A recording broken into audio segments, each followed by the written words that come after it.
दिल्ली का वह इलाका जहां मर्दों की मंडी लगती है, जहां मर्द नहीं बल्कि औरतें आती हैं। ये औरतें मर्दों को खरीद कर एक रात के लिए अपने साथ ले जाती हैं और उनके साथ वह सब करती हैं जो वह अपने पति के साथ करना चाहती हैं।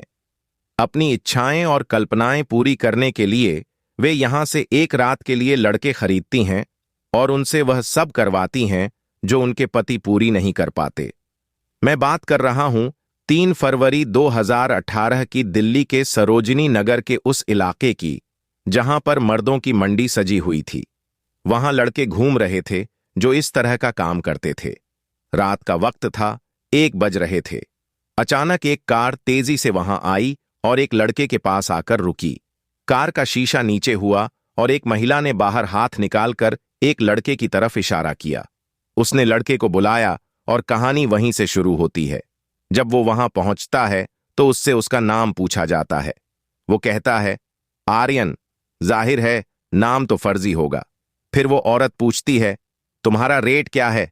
एक रात का कितना लोगे? लड़का जवाब देता है, मैडम मुझे 20,000 चाहिए। ये सुनकर वो हंसने लगती है और कहती है, 20,000? इतना ज्यादा? तभी लड़का अपने गले में लटके रूमाल की तरफ इशारा करते हुए कहता है, मैडम जरा ध्यान से देखिए, आप समझ जाएंगी।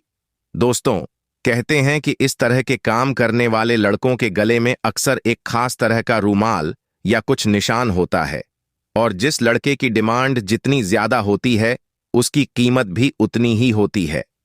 आर्यन के गले में एक लंबा रूमाल लटका हुआ था जो इस बात का इशारा करता था कि उसकी कीमत और डिमांड दोनों ही काफी ज्यादा हैं। आखिरकार बात 10,000 पर फाइनल हो जाती है। आर्यन भी तैयार हो जाता है। फिर वो महिला अपनी महंगी इंपोर्टेड कार में आर्यन को बिठाकर एक बड़े से बंगले में ले जाती है। कार अंदर घुसते ही गेट बंद हो जाता है।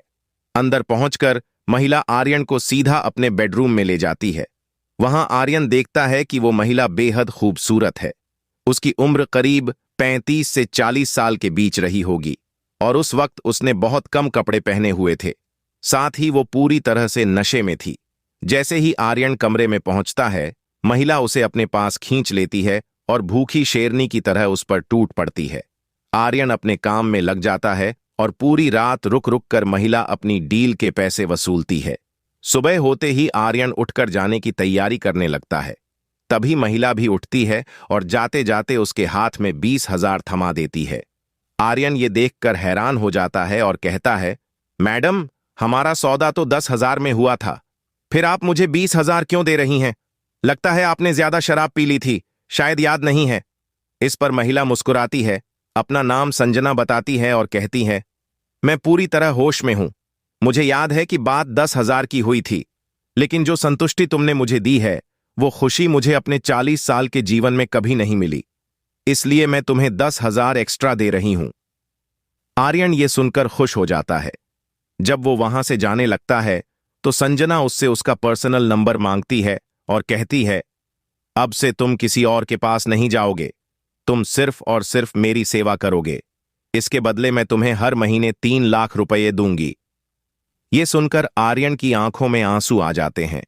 उसे यकीन नहीं होता कि कोई ऐसी भी महिला हो सकती है जो उसे सिर्फ अपनी सेवा के लिए रखना चाहती है और बदले में इतना बड़ा ऑफर दे रही है। हालांकि आर्यन थोड़ा झिझकते हुए पूछता है, मैडम आपके पति और परिवार वाले, उन्हें कोई आपत्ति तो नहीं होगी? संजना मुस्कुराकर कहती है, उनकी फिक्र मत करो, मैं सब संभाल लूंगी। तुम बस अपना काम करो। अगर सहमत हो तो बताओ, वरना तुम्हारे जैसे और भी बहुत मिल जाएंगे। इतनी अच्छी कमाई का मौका आर्यन कैसे हाथ से आर्यन तुरंत हां कर देता है। तय होता है कि हर रात 10 से 11 के बीच वो इस बंगले पर आएगा, रात भर अपनी सर्विस देगा और सुबह चला जाएगा। लेकिन दोस्तों, कहानी यहां से ऐसा मोड़ लेती है जिसकी किसी ने भी उम्मीद नहीं की थी। नमस्कार दोस्तों, मैं हूं नाज और आप देख रहे हैं क्राइम स्टोरी बाय नाज। एक बार फिर आपके सामने एक सच्ची घटना लेकर हाजिर हूं। अगर आपने चैनल सब्सक्राइब नहीं किया है तो जल्दी से कर लें और बेल आइकन भी दबा दें। जैसा कि मैंने आपको बताया, ये घटना दिल्ली के सरोजिनी नगर इलाके की है। इस जगह और आसपास के कुछ इलाकों में ऐसे काम खूब चलते हैं। संजना ने आर्यन को यहीं से बुक किया था।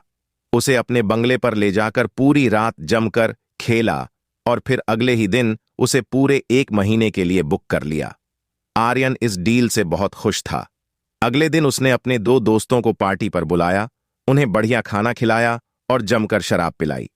जब दोस्तों ने पूछा, भाई बात क्या है, तो आर्यन ने मस्ती में बताया, दोस्तों मुझे पूरे महीने के लिए बुक कर लिया गया है, वो भी 3 लाख में।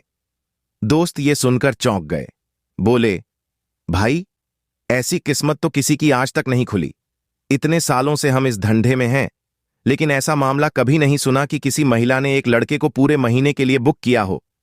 फिर दोनों हंसते हुए बोले, तेरी तो लॉटरी लग गई भाई, कोई बात नहीं, बस ऐसी पार्टियां देता रह। इसके बाद ये आर्यन का रूटीन बन गया। रोज रात संजना के बंगले पर जाना और सुबह लौट आना। उसकी जिंदगी अब पूरी तरह बदल चुकी थी। आर्यन हर रात 10 से 11 के बीच संजना के बंगले पर पहुंच जाता। वहां जाते ही संजना उस पर भूखी भेड़िया की तरह टूट पड़ती और आर्यन भी उसे पूरी तरह से संतुष्ट कर देता। 3-4 दिन ऐसे ही बीत गए। 5वें दिन जब आर्यन वहां पहुंचा तो उसने देखा कि संजना पूरी तरह से नशे में थी।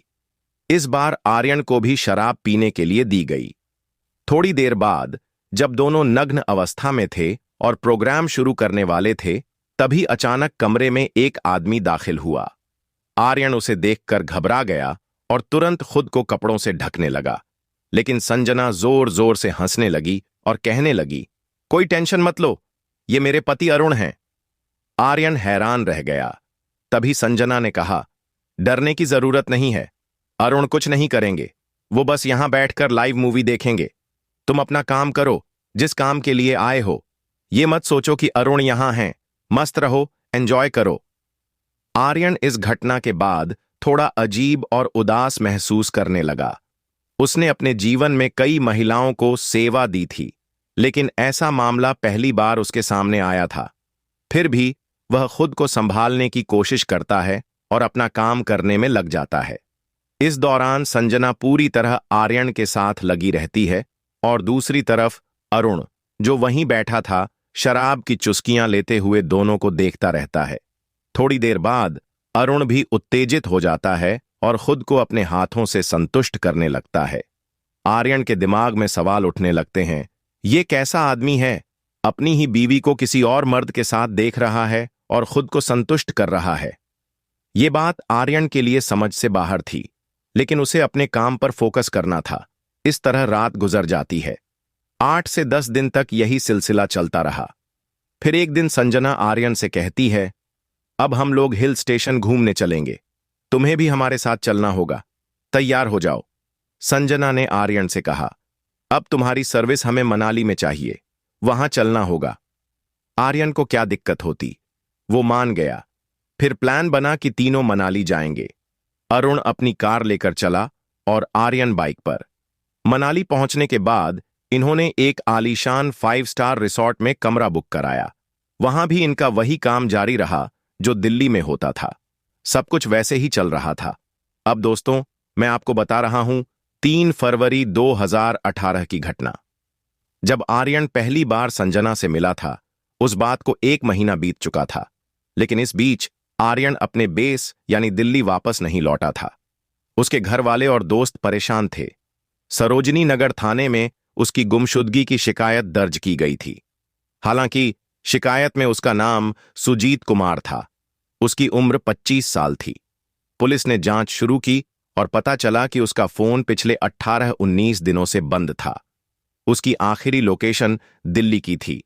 जब पुलिस ने उसके दोस्तों से पूछताछ की तो उन्होंने बताया, आर्यन ऐसा काम करता था। उसे एक महिला ने 1 महीने के लिए बुक किया था। उसके बाद से हमने उससे कोई बात नहीं की। हमें लगा वो अपनी नौकरी कर रहा है।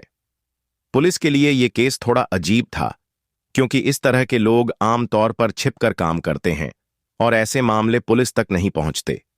पुलिस को यह भी नहीं पता था कि वो महिला कौन है। इसके बाद पुलिस ने 3 फरवरी 2018 को सरोजिनी नगर इलाके के सीसीटीवी फुटेज खंगालना शुरू किए। एक कैमरे में आर्यन दिखाई दिया, जो एक महिला से कार के बाहर खड़ा होकर बात कर रहा था। महिला कार के अंदर थी। कार का नंबर मिलते ही पुलिस ने उसका मालिक और पता ढूंढ लिया। पुलिस सीधे उस बंगले पर पहुंची। पुलिस जब उस बंगले पर पहुंचती है और संजना से पूछताछ करती है तो संजना कहती है, हाँ, वो मेरा दोस्त था, मैं उससे मिलती रहती थी। वो करीब 8-10 दिन मेरे साथ रहा, लेकिन पिछले 20-22 दिनों से उसका कोई पता नहीं है। मुझे नहीं पता कि वो अब कहाँ है। संजना ने पुलिस से कहा, वो मेरे साथ बिल्कुल भी नहीं था, क्योंकि उस वक्त मैं खुद अपने दुखों से जूझ रही थी। फिर उसने दीवार पर लगी एक फोटो की तरफ इशारा किया और वो फोटो उसके पति अरुण की थी, जिस पर एक हार लटक रहा था। संजना ने बताया कि उसके पति की मौत ज्यादा शराब पीने की वजह से हुई थी। पुलिस को संजना से हमदर्दी होती है और वो ज्यादा पूछताछ नहीं करती और वापस लौट जाती है, लेकिन पुलिस की नजर संजना पर बनी रहती है। फिर पुलिस ने उसकी जांच शुरू की और पता चला कि संजना का पति अरुण की मौत मनाली में एक कार एक्सीडेंट में हुई थी। कार खाई में गिरने के बाद उसमें आग लग गई थी और अरुण की जलकर मौत हो गई। और इस हादसे में उसके पति के पास एक बड़ी LIC पॉलिसी थी जिसकी राशि 15 करोड़ थी। संजना को अपने पति की मौत के बाद ये बड़ी रकम मिली थी, लेकिन अब वो अकेले बंगले में रह रही थी। फिर पुलिस को यह भी पता चलता है कि बंगला लोन पर था और बैंक ने उसे जब्त कर लिया था। अब संजना वहां नहीं रहती थी, उसका फोन भी बंद था, तो पुलिस ने उसे बुलाने के लिए एक पुलिसकर्मी भेजा। पुलिस को अब यह मामला और भी अजीब लगने लगा। उनके पास अब सुराग था कि संजना पटियाला, पंजाब में थी। जब दिल्ली पुलिस पटियाला पहुंची और वहां छापेमारी की तो पुलिस की आंखें फटी की फटी रह गईं। जो पति की फोटो वो देख चुके थे, वही अरुण जीवित था और संजना के साथ वहीं था। पुलिस ने दोनों को हिरासत में लिया और सरोजिनी नगर थाने ले आई। जब उनसे पूछताछ की गई तो जो कहानी सामने आई उसे जानकर पुलिस भी हैरान रह गई। दोस्तों, कहानी कुछ इस तरह है। संजना और अरुण दोनों बड़े अय्याश थे। इनकी आमदनी से ज्यादा इनके शौक थे। जब तक कारोबार चल रहा था सब कुछ ठीक था, लेकिन अय्याशी इतनी बढ़ गई कि कारोबार में घाटा होने लगा। कर्ज बढ़ते गए और चुकाना मुश्किल हो गया। अब सब कुछ नीलामी की कगार पर था। फिर इन लोगों ने एक प्लान बनाया। अरुण की 15 करोड़ की बीमा पॉलिसी थी, तो इनकी योजना ये थी कि अरुण की जगह किसी और को मार दिया जाए और अरुण को मृत घोषित कर दिया जाए। फिर करोड़ों रुपए लेकर दिल्ली छोड़कर कहीं और शिफ्ट हो जाएं और बाकी की जिंदगी आराम से एंजॉय करें। इसी प्लान के तहत उन्होंने आर्यन नाम के लड़के को फंसाया और उसे मनाली ले गए। वहां उसे खूब शराब पिलाई और अरुण के सारे कागजात और दस्तावेज उसकी जेब में डाल दिए ताकि बाद में सब कुछ उनके हिसाब से हो सके। दोस्तों, इसके बाद क्या हुआ सुनिए। जब आर्यन को पूरी तरह फंसाकर उसकी जान ले ली तो उन्होंने उसकी लाश को गाड़ी में डालकर खाई में धक्का दे दिया। गाड़ी जैसे ही खाई में गिरी उसमें आग लग गई और आर्यन जलकर मर गया। इस हादसे को इस तरह से प्लान किया गया था कि सबको ये लगे कि मरने वाला अरुण था, क्योंकि रिजॉर्ट की बुकिंग भी अरुण और संजना के नाम पर ही हुई थी। इन लोगों ने बेहद चालाकी से ये सब किया था और 15 करोड़ की बीमा पॉलिसी भी ले ली थी। लेकिन जब असली सच्चाई सामने आई तो पता चला कि मरने वाला लड़का आर्यन था। उसे इन लोगों ने अपनी योजना के तहत फंसाया और उसकी जान ले ली।